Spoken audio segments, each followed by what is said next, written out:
नमस्कार दोस्तों, पाथफाइंडर में आप सभी का स्वागत है। मेरा नाम है डॉक्टर महिपाल सिंह राठौड़ और आज इस लेक्चर में मैं आपको यूपीएससी प्रीलिम्स 2023 की एक रिवीजन स्ट्रैटेजी बताऊंगा। So this is going to be a 90 day revision strategy, क्योंकि एग्जैक्टली 90 दिनों में यूपीएससी प्रीलिम्स का एग्जामिनेशन है। डेट क्या है इस बार प्रीलिम्स की? 28 मई 2023, 28 मई की तारीख को रविवार को एग्जाम होने वाला है। तो हमारे पास अभी आज का दिन हटा दें तो 89 डेज बचते हैं। ये वीडियो मैं 28 फरवरी को रिकॉर्ड कर रहा हूं। आप इसे जब भी देख रहे होंगे तो भी आप उसके अनुसार अपनी स्ट्रैटेजी को थोड़ा सा एडजस्ट कर सकते हैं by removing the few days या शॉर्टनिंग द टाइम टेबल जो मैं आपको बताने वाला हूं। ये दिन आपके लिए उस योद्धा के समान होगा जो एक बैटलफील्ड पर खड़ा है, उसके सामने एक उठता हुआ तूफान है।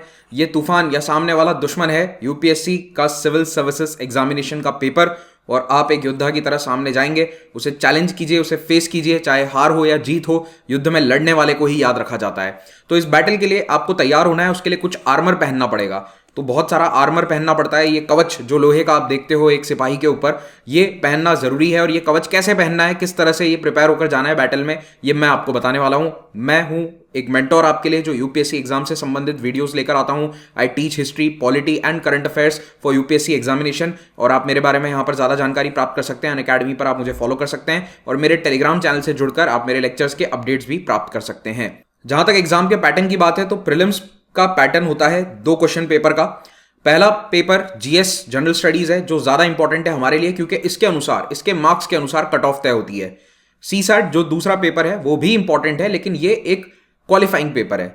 इसमें अगर आप एक बार 30-40% मार्क्स लेकर आ जाते हैं तो उसके बाद कोई मैटर नहीं करता कि आप 60 ला रहे हैं, 70 ला रहे हैं, 80 ला रहे हैं। स्टिल आई वुड रिकमेंड कि इसमें कम से कम 50% का टारगेट लेकर चलो। जब 50% का टारगेट करोगे तब जाकर 33 या 35% मार्क्स आएंगे जो जरूरी हैं। ओके, लेकिन मेरा जो मेन फोकस है वो जीएस पर रहने वाला है। मेंस का पैटर्न हमारे लिए अभी इतना इंपॉर्टेंट नहीं है, will focus on that later on, but ये पैटर्न रहता है, आप सभी को मालूम होगा। जिन्हें नहीं मालूम वो यहां पर पॉज करके इसे पढ़ सकते हैं। तो देखिए 28 मई प्रीलिम्स की तारीख है और 15 सितंबर से मेंस होने वाला है। सिलेबस अगर हम देखें तो यूपीएससी बड़ा ब्रीफली सिलेबस बताता है प्रीलिम्स का। मेंस का सिलेबस काफी डिटेल में बताया जाता है नोटिफिकेशन में, लेकिन फिर भी हम मेंस और सिलेबस प्रीलिम्स के दोनों के सिलेबस को देखकर ये पता कर सकते हैं कि क्या टॉपिक्स हैं, किस तरह के सवाल पूछे जाएंगे based on the previous year papers as well. तो सबसे पहले यहां पर करंट अफेयर्स है जो कि एक मेजर पिलर है। तो प्रीलिम्स के सिलेबस को हम सीए प्लस 6 डिफरेंट कैटेगरीज में बांट सकते हैं। तो एक है करंट अफेयर्स और उसके अलावा 6 सब्जेक्ट्स हैं जो कि mainly history, geography, polity, economy, environment and science. अब कई बार एनवायरमेंट, इकोलॉजी को या फिर साइंस को या ज्योग्राफी को जोड़ दिया जाता है, लेकिन मैं इसे अलग काउंट कर रहा हूं अभी। तो सीए के अलावा आपके पास 6 मेजर सब्जेक्ट्स हैं जो आपको कवर करने हैं। तो अगर आप वैसे देखेंगे तो प्रीलिम्स के 7 हिस्से हैं। इन 7 पार्ट्स को आपको कवर करके जाना है, रिवाइज करके जाना है। ये प्रीलिम्स में सफलता के लिए आवश्यक है। और जहां तक सीसैट का सवाल है, इसमें आपको 33 क्वालिफाइंग मार्क्स चाहिए, 33%। और ये सीसैट का सिलेबस है। Comprehension, interpersonal skills, logical reasoning, analytical ability, decision making, problem solving, general mental ability, basic numeracy and data interpretation. Now CSAT का पेपर भी पिछले कई सालों से लगातार टफ होता जा रहा है। The English part is getting tougher year by year. तो प्लीज इसे हल्के से ना लें।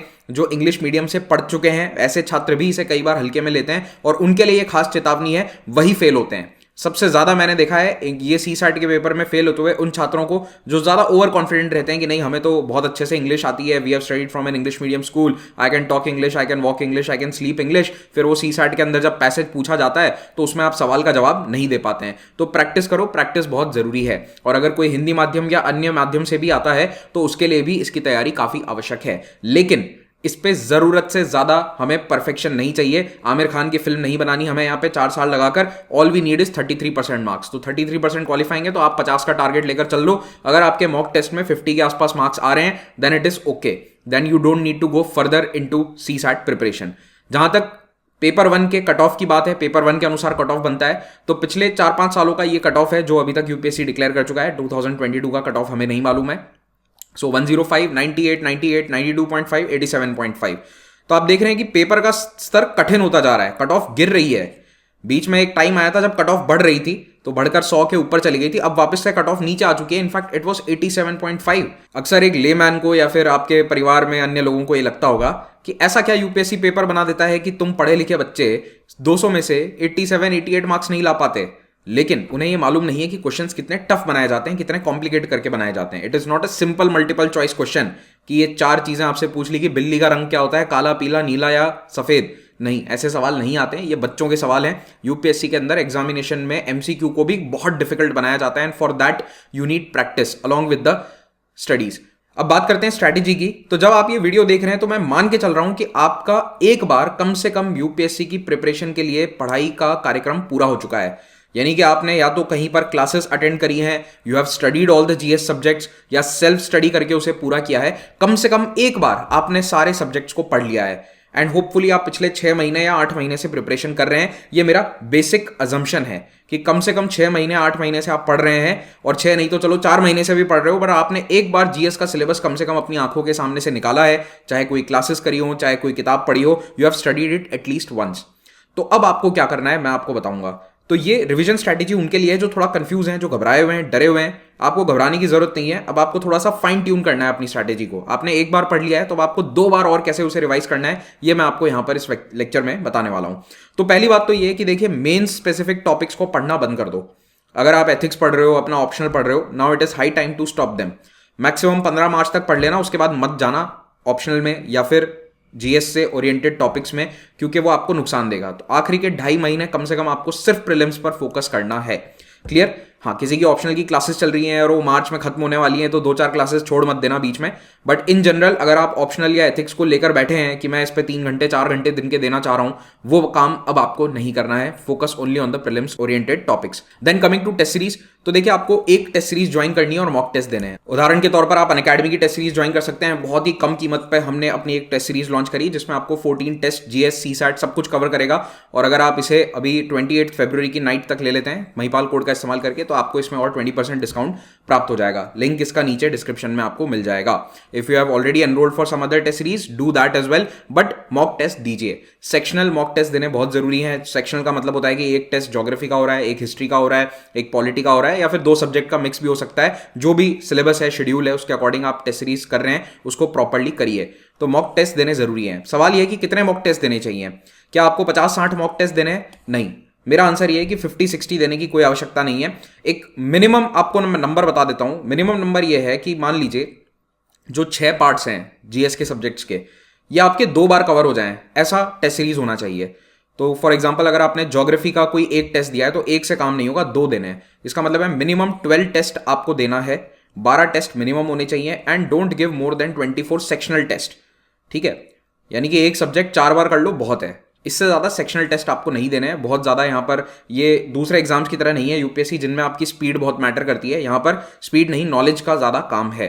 Okay, if you are giving some other exams for example banking etcetera, तो वहां पर स्पीड बहुत मायने रखती है, लेकिन यहां पर ऐसा नहीं है। तो 24 सेक्शनल टेस्ट से ज्यादा मत देना। फुल लेंथ टेस्ट की जहां तक बात है तो फिर उसमें देखो थोड़ा सा वेरी करेगा, 6 to 10 आप दे सकते हैं। मेरे कहने का कुल मिलाकर मतलब ये है कि 35 से ज्यादा टेस्ट मत देना। 35 से ज्यादा देने का सेंस नहीं बनता है, उसमें आपका समय खराब होगा। लेकिन मिनिमम आपको 12 + 6 फुल लेंथ टेस्ट, तो इतने टेस्ट तो 18 कोशिश करो कि 2 अगले 2.5-3 महीने में मैं आपको ये कह रहा हूं। तो आने वाले कुछ मिनट्स में जो शेड्यूल मैं आपको बता रहा हूं ना, उस शेड्यूल में आपको ये मॉक टेस्ट वाला टाइम इंक्लूड करके चलना है। मॉक टेस्ट देने में आपको 2 घंटे लगने चाहिए। यूपीएससी 2 घंटे देती है, आपको भी 2 घंटे लेने हैं, तो उतना समय आपको बीच में निकाल कर चलना है। जीएस मॉक टेस्ट के अलावा आपको सीसैट के मॉक टेस्ट देने हैं, और सीसैट की तैयारी के लिए भी आपको 5 दिन अलग रखने हैं। अब अगर आप सीसैट में बहुत ही अच्छे हैं, आप ऑलरेडी 70-80% स्कोर करते हैं मॉक टेस्ट में, तो फिर ये 5 दिन किसी और चीज को दे दो। थोड़ा सा फाइन ट्यून अपने शेड्यूल को अपने अनुसार आप लोग कर सकते हैं। एक एवरेज स्टूडेंट के लिए मैं कहना चाह रहा हूं कि 5 दिन मिनिमम आपको देना चाहिए। बहुत ज्यादा कमजोर हैं आप सीसैट में, आपके 20-30% मार्क्स आ रहे हैं, then you should give more, you should give up to 10 days। ठीक है, दूसरे सब्जेक्ट्स में 1-1 दिन की कटौती करके फिर 5 से ज्यादा दिन आप सीसैट को दो। तो मैं जो आइडियली शेड्यूल आपको बता रहा हूं उसमें 5 दिन मैंने सीसैट के लिए रखे हैं, और ये कब देने हैं? So you should sprinkle these days in between the current affairs और जीएस रिविजन। तो जब आप ये जीएस और करंट अफेयर्स का रिविजन कर रहे हैं जो लगभग 70 दिनों का है, इन 70 दिनों के बीच में यानी कि आने वाले 2.5 महीनों में आप हर 10वां दिन सीसैट के लिए कर लो, या हर 15वां दिन सीसैट के लिए कर लो। So if you keep every 15th day for CSAT revision, तो आपको 5 दिन मिल जाएंगे।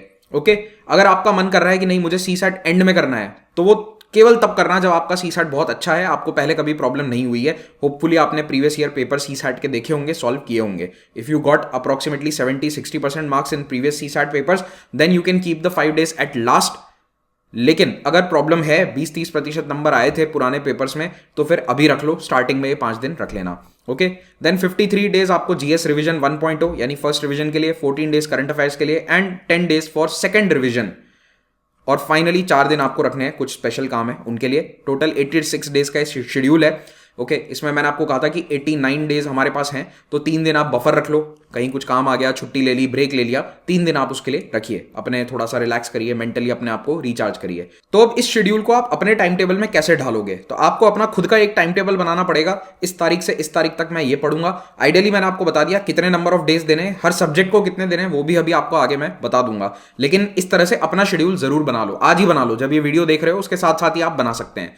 तो अपने दिमाग में एक बात सेट कर लो, नथिंग इज इम्पॉसिबल, कुछ भी किया जा सकता है। अगर आपने एक बार कर्सरी तौर पर जीएस को पढ़ा है, आपको कॉन्फिडेंस नहीं है, तो भी आप आराम से इसे कर सकते हैं। डेली टारगेट सेट करिए स्टैटिक सब्जेक्ट्स में कि इतने दिन में मुझे 4 दिन में एंशिएंट हिस्ट्री पढ़ना है, या 3 दिन में मुझे मिडिवल हिस्ट्री पढ़ना है, या मॉडर्न हिस्ट्री के लिए मुझे 8 दिन देने हैं। तो वो आप डेली टारगेट सेट करेंगे तो आपका सिलेबस उस तरह से कंप्लीट हो जाएगा। संडेज को आप रिविजन के लिए अपना दिन रख सकते हैं। अगर आपने 6 दिन लगातार कुछ पढ़ा है तो उसको एक दिन सरमाइज करने के लिए या रिवाइज करने के लिए रख लीजिए, या फिर एज अ ब्रेक डे भी आप रख सकते हैं।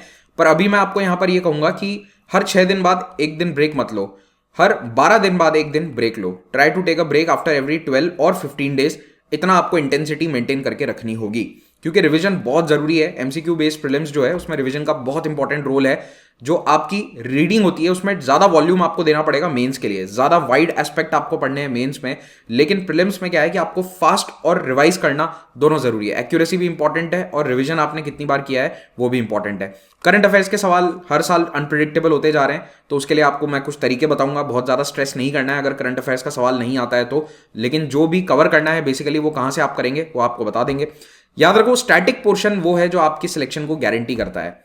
करंट अफेयर्स कुछ 1 या 2 साल ज्यादा आ गए थे बीच में, उसके बाद से ये देखा गया है कि स्टैटिक पोर्शन पर ही यूपीएससी का ज्यादा फोकस है। But again UPSC is unpredictable service, public service commission, तो ये मान के मत बैठना कि करंट अफेयर्स कम आएंगे।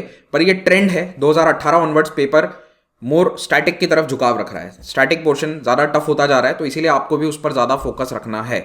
तो स्टैटिक के लिए अब आपने कहीं पर कुछ पढ़ा नहीं है या फिर आपको दिक्कत आ रही है तो आप पाथफाइंडर चैनल पर हमने बहुत सारी स्टैटिक सब्जेक्ट्स की सीरीज बनाई हुई है, उनको देख सकते हैं। History, environment, ecology, polity, geography, economy, science and tech, इन सभी सब्जेक्ट्स की स्टैटिक लेक्चर्स की सीरीज आपको पाथफाइंडर चैनल पर मिल जाएगी, जाकर प्लेलिस्ट ऑप्शंस को सर्च करना। इन प्लेलिस्ट में आपको मेरी मॉडर्न इंडियन हिस्ट्री की भी प्लेलिस्ट मिलेगी, which is a big part of the history syllabus, उसको भी आप देखिए। वहां पर 57 लेक्चर्स हैं और मिडिवल हिस्ट्री के अंदर 80% सिलेबस कवर हो चुका है मेरे द्वारा। कुछ सिलेबस की क्लासेस बाकी हैं लास्ट की, वो अब मैं कंप्लीट कर दूंगा उसे। Okay, I read all your comments, I know कि मिडिवल हिस्ट्री बाकी है, ऐसा नहीं है कि वो कवर नहीं होने वाला है, that is not the case. Okay, medieval history will be completed, उसको भी आप यहां से पढ़ सकते हैं। तो आपको याद ये रखना है कि स्टैटिक पर आपका ज्यादा फोकस होना चाहिए, क्योंकि यूपीएससी का ट्रेंड उस ओर ज्यादा रहा है। अब स्टैटिक के लिए कितने दिन किस सब्जेक्ट को देने चाहिए? मेरे अनुसार आइडियली सब्जेक्ट की लेंथ के अनुसार आपको दिन देने हैं हर सब्जेक्ट को। तो हिस्ट्री, पॉलिटी, एनवायरमेंट, इकोलॉजी, ये थोड़े से बड़े या कॉम्प्लेक्स सब्जेक्ट्स हैं, इनको आप 12-12 दिन दे सकते हैं। फिर इकोनॉमी और ज्योग्राफी को आप 7-7 दिन दे सकते हैं।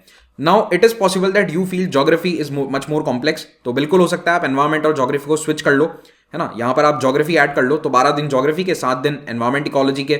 साइंस मेरे ख्याल से 3 दिन लेना चाहिए, 3 से ज्यादा आपको इसमें दिन नहीं देने चाहिए for revision. Okay, first time पढ़ने की बात नहीं है।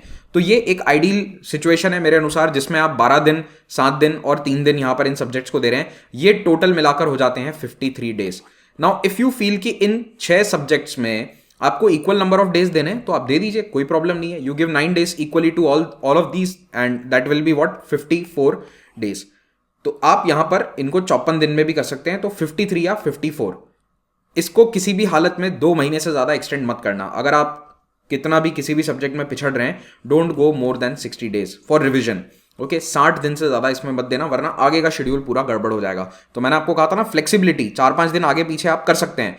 हो सकता है कि किसी का रिवीजन जीएस के सब्जेक्ट्स का काफी अच्छा है या पढ़ाई बहुत अच्छे से करी है, तो आप इसको 53 की बजाय may be you can complete it in 45 days also, that is also possibility. तो एक रेंज रखो, 45 to 60 ये रेंज है, उसके बीच में कहीं पर मैंने अपना आइडियल कैलेंडर बनाकर आपको दे दिया है। अब अगर आप यहां पर बहुत ही ज्यादा कंफ्यूज्ड हैं, आपको लग रहा है कि मेरा स्टैटिक का कवरेज मैं खुद नहीं कर सकता या नहीं कर सकती, I need some last moment guidance, आपको एक क्रैश कोर्स की आवश्यकता है, आपको रिवीजन करना है टीचर्स के साथ, तो आप पाथफाइंडर प्रीलिम्स कोर्स को ज्वाइन कर सकते हैं। ये क्रैश कोर्स है, रिवीजन कोर्स है, जो मैं और पाथफाइंडर के अन्य एजुकेटर्स मिलकर आपके लिए लेकर आ रहे हैं। 1 मार्च से ये चालू हो रहा है। अगर ये वीडियो आप 1 मार्च के बाद भी देख रहे हैं तो भी आप इसे ज्वाइन कर सकते हैं। आप रिकॉर्डेड सेशंस आपके लिए अवेलेबल रहेंगे। So even if you are watching this in the first week of March, do join this timely. और ये कोर्स अनअकैडमी प्लेटफॉर्म पर ओनली फॉर 5600 रुपीज अवेलेबल है। ये of course after using the code, ये वाले प्राइसेस मैं आपको बता रहा हूं, तो महिपाल कोड इस्तेमाल करके आप इसे 5600 में अवेल कर सकते हैं। और ये वाला जो क्रैश कोर्स है, इसमें आपके जो जितने भी 6 सब्जेक्ट्स हैं, ये सभी 6 सब्जेक्ट्स का स्टैटिक पोर्शन प्रीलिम्स का ये कवर करवाया जाएगा पूरा। तो जैसे हिस्ट्री मैं पढ़ा रहा हूं, निधि मैम आपको पॉलिटी पढ़ाएंगी, राहुल सर आपको इकोनॉमी पढ़ाने वाले हैं, वेरोनिका मैम आपको एनवायरमेंट, इकोलॉजी, साइंस ये पढ़ाने वाले हैं, and Shubhendra sir will be teaching geography. तो हम सब मिलके आपको लाइव पढ़ाने वाले हैं। कोई डाउट्स हैं आपके तो वो क्लियर होंगे। Remember, this is a crash course, तो यहाँ क्लास थोड़ी फास्ट चलेगी। The speed will be a little more than what you see in the comprehensive courses. तो कॉम्प्रिहेंसिव में हम थोड़ा आराम से पढ़ाते हैं, यहाँ पर क्रैश कोर्स है तो थोड़ा स्पीड फास्ट रहने वाली है। ऑफकोर्स क्लास का टाइमिंग रहेगा सुबह 9 बजे से दिन में 3 बजे तक। तो 9 to 11 first class, 11 to 1 second and 1 to 3 third class. Classes के बीच में आपको 15-20 मिनट का गैप मिल जाएगा। तो ये आपका सुबह के 5.5 घंटे का जो समय है, ये आप रिवीजन के लिए क्लासेस को दे सकते हैं और उसके साथ साथ आप भी अपनी पढ़ाई कर सकते हैं। तो ये एक बहुत ही सुनहरा अवसर है। जैसे कई स्टूडेंट्स मुझे कहते थे कि सर हमें पूरा सिलेबस या पूरा कोर्स नहीं लेना है, we want to go for a small course, सिर्फ आपसे हिस्ट्री पढ़नी है या आपसे ज्योग्राफी पढ़नी है किसी भी एजुकेटर से। तो अभी हमने इस तरह के कोर्सेज लॉन्च कर दिए हैं आप लोगों के कहने के कारण, जिसमें आप मिनी कोर्स या एक माइक्रो कोर्स के तौर पर इसे देख सकते हैं। तो ये अनअकैडमी स्टोर पर अवेलेबल है। इसका लिंक नीचे आपको डिस्क्रिप्शन में मिल जाएगा और इसकी पहली क्लास 1 मार्च सुबह 9 बजे होने वाली है। तो ये एक बहुत ही अच्छा अवसर है, इस कोर्स को आप लोग जरूर ज्वाइन कीजिए। देन द 7th पार्ट और करंट अफेयर्स, जो मैंने आपको बताया था 1+6 है। तो देखिए, स्टैटिक का रिवीजन पाथफाइंडर की टीम की तरफ से आपका वहां करवाया जा रहा है। करंट अफेयर्स हम आपको यूट्यूब पर रिवाइज करवा रहे हैं। तो करंट अफेयर्स के लिए आपको क्या करना है, देवराज वर्मा सर की एक सीरीज चल रही है पाथफाइंडर चैनल पर, जिसमें 1.5 ईयर्स के करंट अफेयर्स वो करवा रहे हैं। यूपीएससी अमूमन 1 साल के पूछता है, हम 1.5 साल के करवा रहे हैं। तो देवराज वर्मा सर की जो क्लासेस हैं उसकी पूरी प्लेलिस्ट आपको मिल जाएगी। इस तरह से ये प्लेलिस्ट यहाँ पर बनी हुई आपको नजर आ जाएगी।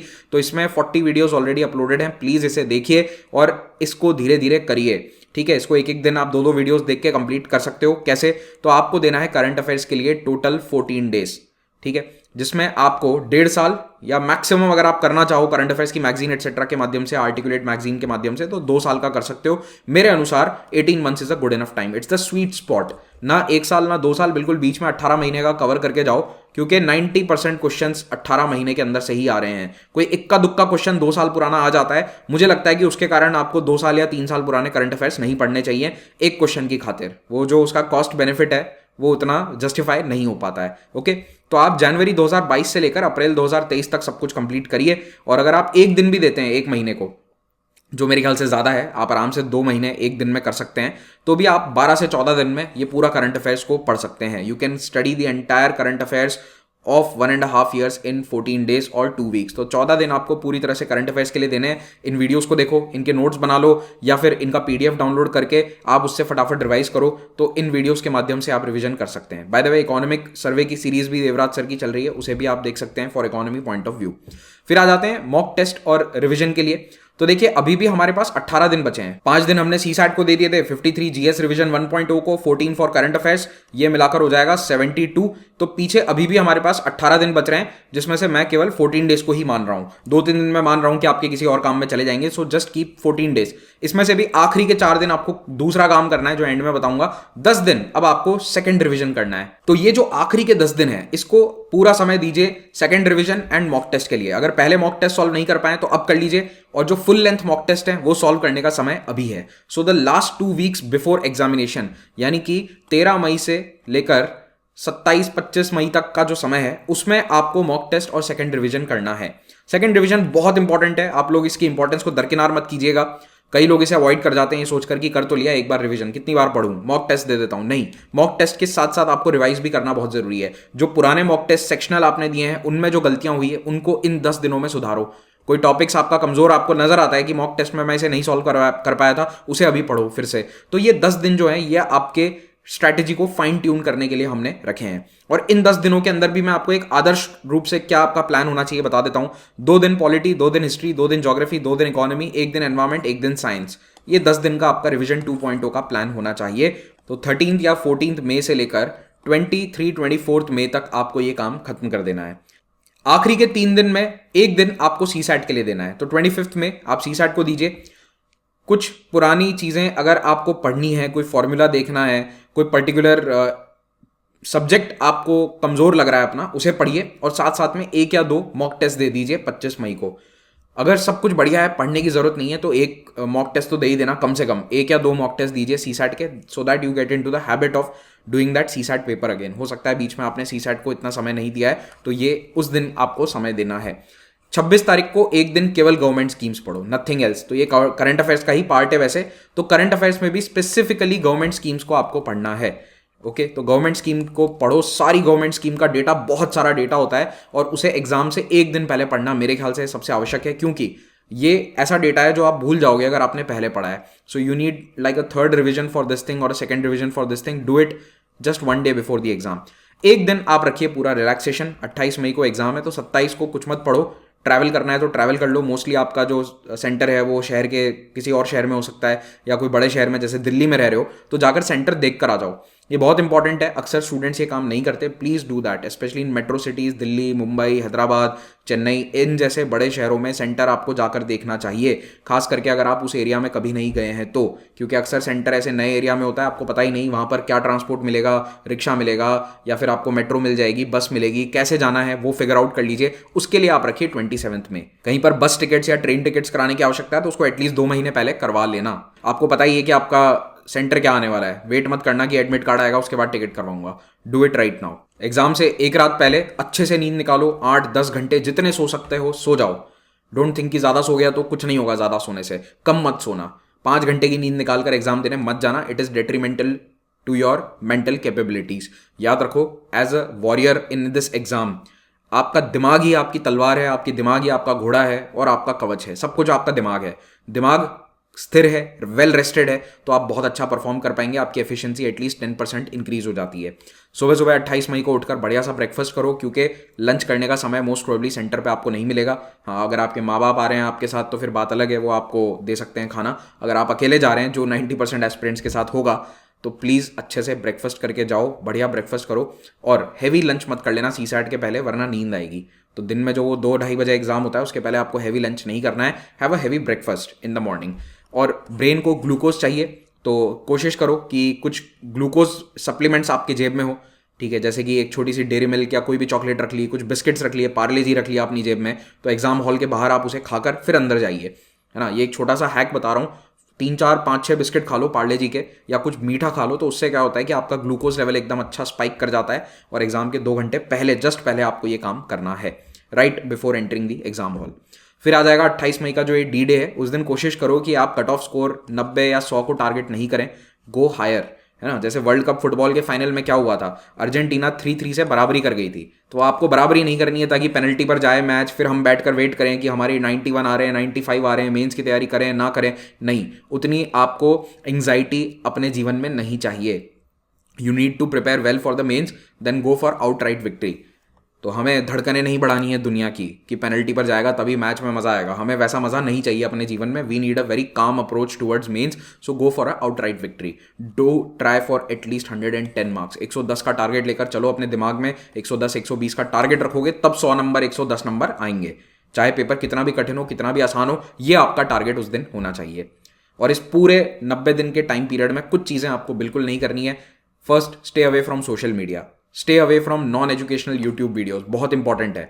मुझे पता है बड़ा मुश्किल है, आप कहोगे सर यूट्यूब पे तो ये वीडियो देख रहे हैं। हाँ, ये वीडियो देख लो, एजुकेशनल देख लो, कोई प्रॉब्लम नहीं है, लेकिन यूट्यूब एक ऐसी चीज़ है जिसमें सिर्फ एजुकेशनल नहीं होता है। उसका हालांकि एक हैक है छोटा सा, एक अलग प्रोफाइल बनाओ यूट्यूब पर जिसमें केवल एजुकेशनल चैनल सब्सक्राइब हो, फिर उसमें गाने, एंटरटेनमेंट, स्टैंड अप कॉमेडी, ये सब मत देखिए, है ना। कोई और कॉमेडी स्किट वगैरह मत देखिए। कीप अ सेपरेट प्रोफाइल और a separate login for all the other purposes and keep a separate login ID for educational videos. उससे क्या होगा, आपका एल्गोरिदम यूट्यूब का खराब नहीं होगा। आप एजुकेशनल देखोगे, आपको रिकमेंडेशन में भी एजुकेशनल वीडियोस ही आएंगे। ये एक तरीका आप अपना सकते हैं, तो इसे अपनाइए और नॉन एजुकेशनल वीडियोस को मत देखिए। इनफैक्ट लास्ट के आखिरी दिन तो आप पाथफाइंडर के वीडियोस भी मत देखो, किसी के मत देखो यूट्यूब पर। आखिरी का कुछ समय जो होता है उसमें केवल आपको रिवीजन करना है। मान लीजिए आप बहुत पढ़ के थक चुके हैं, आपको लग रहा है थोड़ा रिलैक्स कर लेते हैं, आप अपना खाना, चाय, कॉफी कुछ भी लेकर बैठ गए, 8 PM 9 PM की डिबेट देख ली और आपको लग रहा है कि the nation wants to know, तो भाई साहब नेशन को जानने दीजिए, you are UPSC aspirant, you already know what the nation does not no.